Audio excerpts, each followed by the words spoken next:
Welcome to Eye on America. I'm Michelle Miller. Today we meet our fellow citizens keeping Americans safe and preserving history. In Nebraska, we'll see how the Department of Defense is using forensics to identify soldiers who've been missing in action for decades. And in Florida, we learn how Yellowstone star Cole Hauser is pursuing his passion outside of acting by helping the families of fallen heroes. But first, we take a look at new technology that's sparking an important debate. The TSA is expanding its digital identification program to help strengthen security at airports. Chris Van Cleve takes us to Atlanta to see the program in action and to learn about the rising privacy concerns. Good morning. At the world's busiest airport in Atlanta. All right, you're fully verified. You can step around. Have a great day. The TSA checkpoint has gotten a high-tech upgrade. You're going to take your ID, insert it into the card reader. Using this facial recognition camera system to compare a flyer's face to their picture on their ID in seconds. All right, ma'am, you're verified. Thank you very much. You can step around. If there's not a match, like here in this demonstration, the TSA officer is alerted for further review. It's showing that the ID is a valid ID. It's showing non-match because those are two different people. We view this as better for security, much more efficient because the image capture is fast, and you'll save several seconds, if not a minute. TSA Administrator David Pekoski. How does that speed things up? Well, facial recognition, first and foremost, is much more accurate, and we've tested this extensively, so we know that it brings the accuracy level close to 100%, from like mid 80% with just a human looking at a facial match. The program has been rolled out to more than 24 airports nationwide since 2020, but is currently voluntary for flyers. Most images are deleted after use, but some information is encrypted and retained for up to 24 months as part of the ongoing review of how the technology performs. There are skeptics. 5 U.S. senators sent this letter demanding TSA halt the program. You don't have to compromise people's biometric security in order to provide physical security at airports. And privacy advocates worry about the lack of regulations around facial recognition and its tendency to be less accurate with people of color. You have 5 senators that have called on TSA to stop the program. Why continue moving forward with it? I agree with them in that I want to protect privacy for every passenger, and that I want to deploy technology that's accurate and doesn't disadvantage anybody.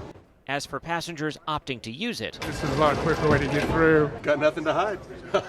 So no concerns here. I think it's great. From safety in the skies to managing Mother Nature. Hurricane season is a perilous time for coastal communities across the country. Manuel Bajorquez heads to Florida to meet scientists seeking solutions to reduce the risk of flooding. When Hurricane Michael roared across the Florida Panhandle in 2018, it made landfall near Tyndall Air Force Base with a storm surge of up to 14 feet, leaving $3 billion in damage. If our bases are not functioning, Tyndall Air Force Base, it's still not a functioning base. So that whole Air Force Base, all of the things that it did to help protect our country are not functioning out of that facility anymore. Dr. Catherine Campbell is with the federal government's Defense Advanced Research Projects Agency, or DARPA. It's funding 3 university research teams to create hybrid reef structures that mimic oyster beds and coral reefs, which can actually dissipate the power of waves. A type of coral reef defense they've aptly named Reefence.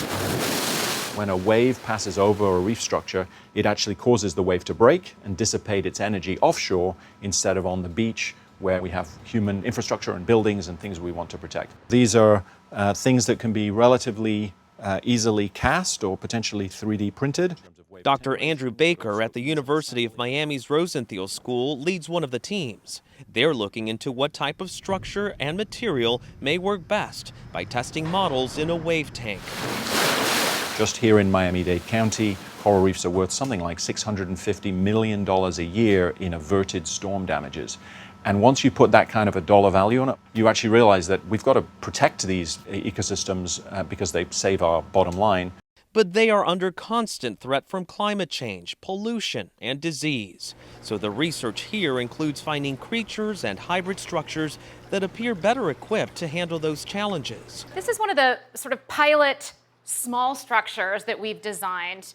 For researcher Margaret Miller, it's like creating a new ecosystem. It's not just the coral. There's an entire community that you need around the coral in order for the coral to thrive. They're not going to grow in isolation. And so it's a lot of those different pieces of the community that we're trying to put together at one time. But in order for reef fence to work, the research has to take place as far as the country is wide. We're in the Pacific, so different species of coral, different wave energy environments. Dr. Ben Jones with the University of Hawaii leads a team of researchers testing their models at Oregon State University's Wave Research Facility. They're not only working with other species, but reef structures that must endure somewhat different conditions. In our case, we have long period, high energy waves that we felt we needed a large distributed system to help reduce that wave energy. On either coast, however, storms are altering the landscape. We are getting storms every year that are damaging our coastlines and our infrastructure. So this is really something we need to work at. And waiting for coral reefs to grow back is something we really don't have the time for. A race to protect critical coastlines using a blueprint provided by nature. Coming up, a different kind of science aimed at solving the mysteries of missing service members. This is Eye on America. Welcome back. More than 81,000 Americans remain missing from conflicts dating back to World War II up until today. Mark Strassman meets with the Department of Defense team whose mission is to ensure missing service members come home.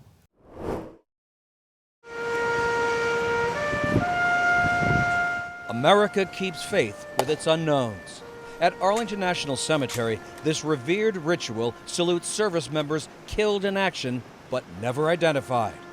Known but to God. We won't leave you behind. Doesn't matter if it's been 80 years or yesterday, we make that promise to you. Carrie Brown's a forensic anthropologist with the DPAA, the Defense POW MIA accounting agency. At this lab near Omaha and another on Oahu, scientists try to solve puzzles, identifying hundreds of remains, each a nameless service member killed in combat. Each forensic case typically takes years.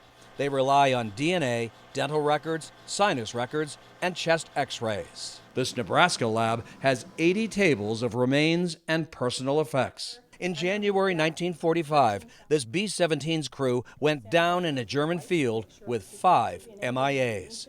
One died wearing this wedding ring.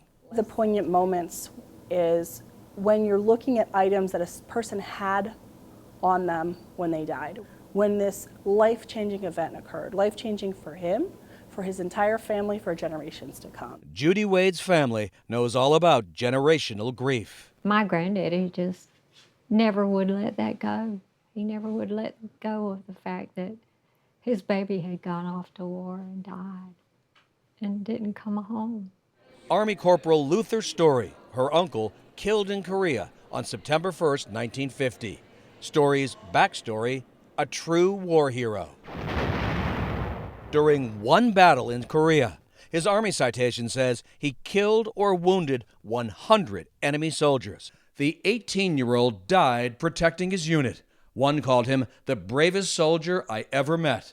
Story earned the Medal of Honor, General Omar Bradley presenting it to Story's father. Did you give up hope? No. But for decades, Story's remains went unidentified, like hundreds of sailors killed aboard the USS Oklahoma when it capsized during the attack on Pearl Harbor. When we can put a face to the remains, you get even more connected to what you're doing. Carrie Lagarde's team identified 362 sets of remains from the ship and returned them to their families, including the Barber brothers, Malcolm, Leroy, and Randolph. Their mother received this photo taken aboard ship weeks after they were killed.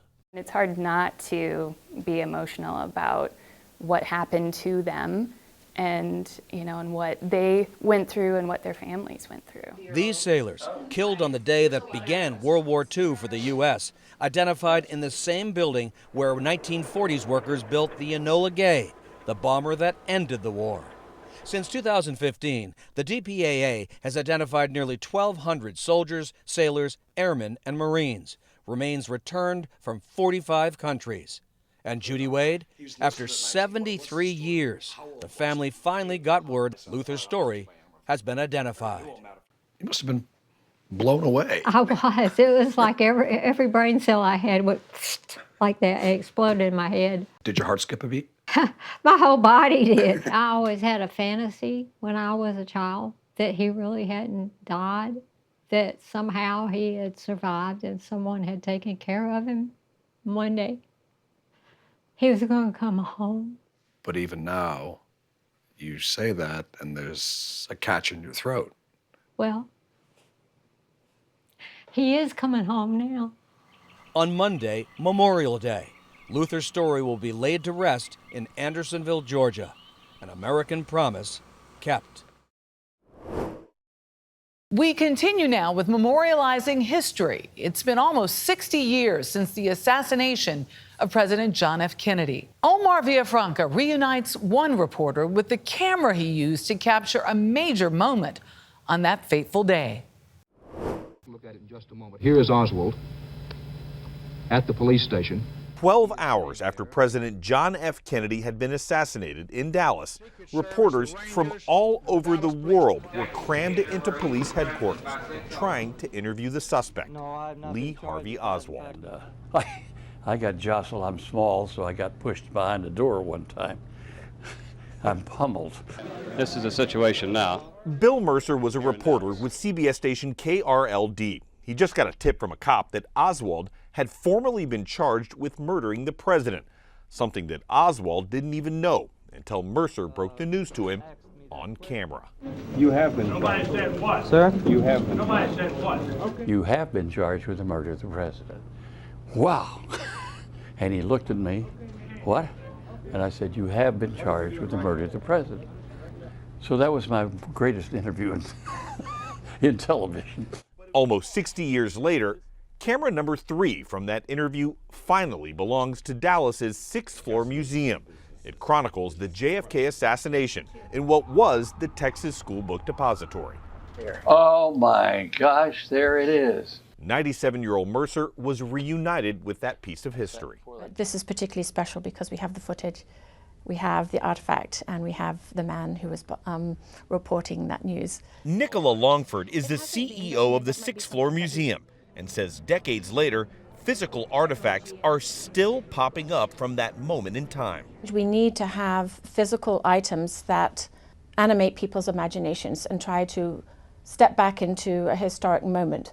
Camera 3, which is almost too heavy to lift, will go on display to commemorate the 60 years since JFK's death. For Mercer, it's a piece of history that he'll never forget. I mean, what does it mean personally to you, that interview caught on this camera in the museum that talks about that moment? Well, it's great because what if we hadn't had the camera? It would just be a nothing, piece of audio maybe. A wrinkle in time somewhere. That's right. We now turn to another method of documenting history.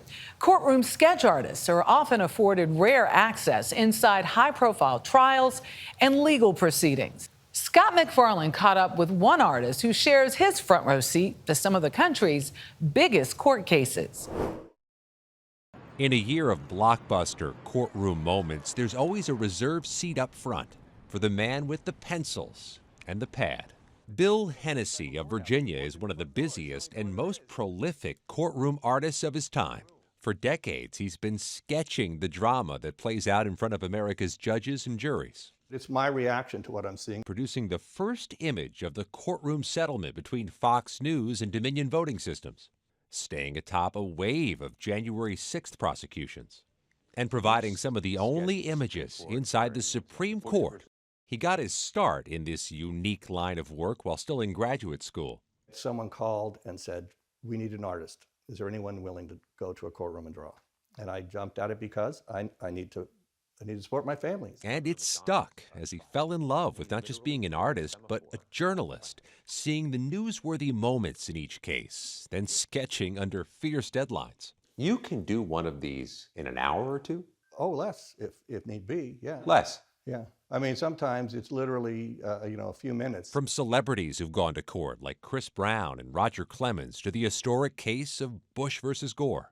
Sometimes people say, oh, you have a photographic memory. I do not. That moment just sort of sears itself briefly, and I sketch as quickly as I can.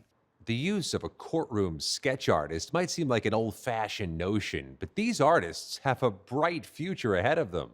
Repeated efforts to require or allow cameras in federal courts and the U.S. Supreme Court have failed.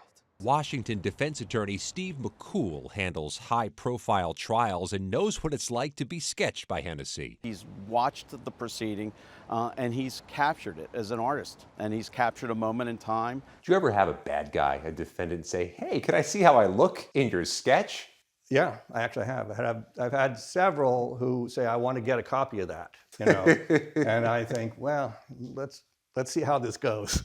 Let's see if you're still thinking that way at the end. A favorable verdict for a courtroom master. Coming up, Yellowstone actor Cole Hauser is on a mission to help children of fallen heroes. That story is next.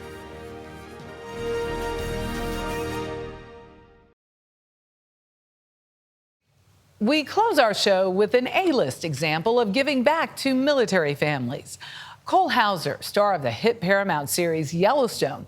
And we should note, CBS and Paramount are part of the same parent company, has been involved for decades in a very personal project. Catherine Herridge speaks with the actor about working with a nonprofit that gives scholarships to the children of fallen service members. His Yellowstone character, Rip Wheeler, is the quintessential cowboy. Ruthless. You want to fight somebody, you come fight me. And loyal to a fault. Where's your family? It's a world away from Cole Hauser's personal passion, the Special Operations Warrior Foundation. You could attach yourself to almost any charity. Why Special Operations? I'm a big fan of second chances for kids when they lose a family member. It's a huge loss for them. Since 1980, the foundation has provided scholarships to nearly 1,100 children who've lost a parent serving in special operations. The charity recently extended the scholarships to special operators who lose a spouse. Honestly, I didn't know what I was going to do. Retired Green Beret Lou Houck's two children are among the first recipients. After his wife Sydney died of cancer, Houck became a single dad with no savings for college. Then the foundation stepped in. What does it mean to have that burden lifted? Honestly, it feels like love. To have an organization and supporters that care about children and their future whom they've never met, that's love. Recently remarried to Alyssa, who lost her husband 9 years ago in a military training accident, their blended family is also covered. It really opened up the doors for us to have a shared vision for the future where all of our children are going to be taken care of.